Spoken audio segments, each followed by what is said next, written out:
Bouboule Ier, roi nègre, un film de 1933 de Léon Matteau, scénario de René Pujol, avec dans les rôles principaux Simone de Guise et Georges Milton. Le sujet, Bouboule, c'est-à-dire Georges Milton, est chargé par des bandits de passer frauduleusement des diamants de France au Sénégal. Les bandits ont pris sur sa tête une assurance vie et tentent de le faire disparaître au cours de la traversée. Mais Bouboule déjoue leur manœuvre et s'installe dans un village sénégalais dont il devient le roi. Notre avis. Alors évidemment, s'agissant d'un film avec un tel titre et un tel sujet, on peut se demander s'il s'agit d'un film raciste, question bien naïve en vérité, car hier comme aujourd'hui, la censure de la République messianique française ne tolère pas la moindre remise en cause du dogme de l'égalité des races. D'ailleurs, le cinéma français des années 30 est celui de tout le monde occidental où l'absence de conscience raciale est la plus marquée.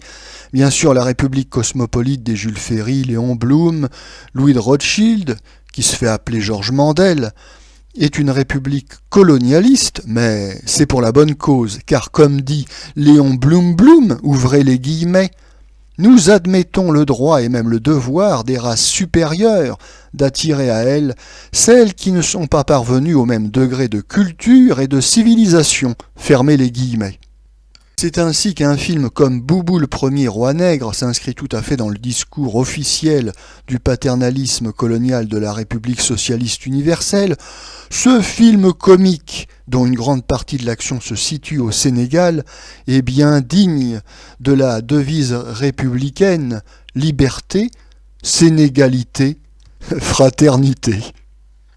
Bouboule Ier fait partie d'une série de films comiques tournés par l'acteur Georges Milton, qui était fort célèbre au début des années 30.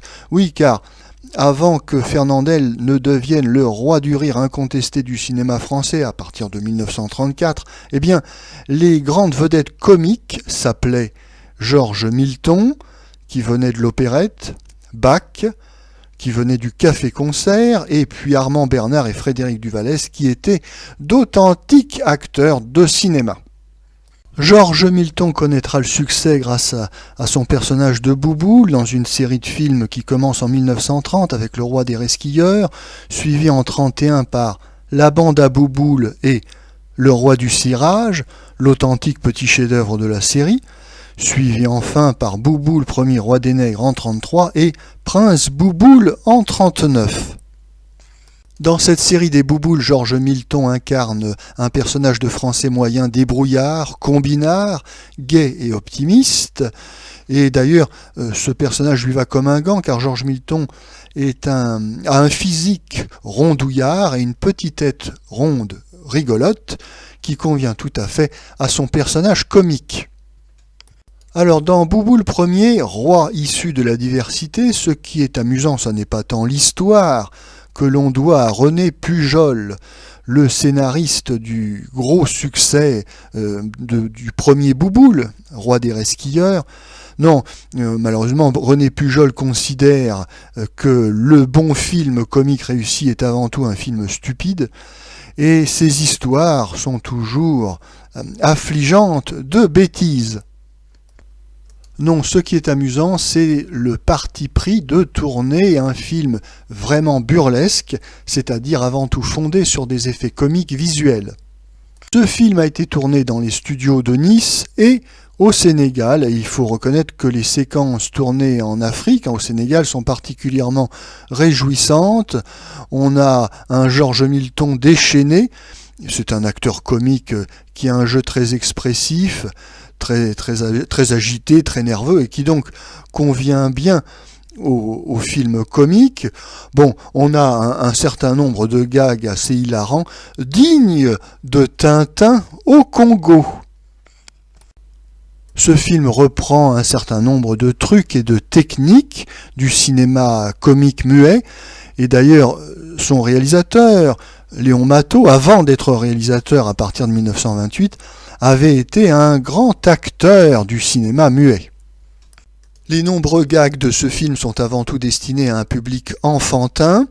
Je parlais tout à l'heure de Tintin au Congo, œuvre de référence, œuvre indépassable. Eh bien, c'est de ça dont il s'agit avec Bouboule Ier, que l'on aurait pu sous-titrer Bouboule au Sénégal. C'est une grosse farce naïve que l'on appréciera au premier et au second degré.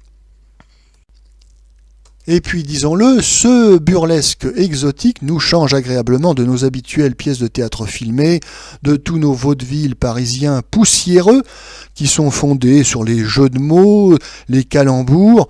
Ici, au moins, avec cette petite farce africaine, nous avons du vrai cinéma comique, fondé sur des effets visuels.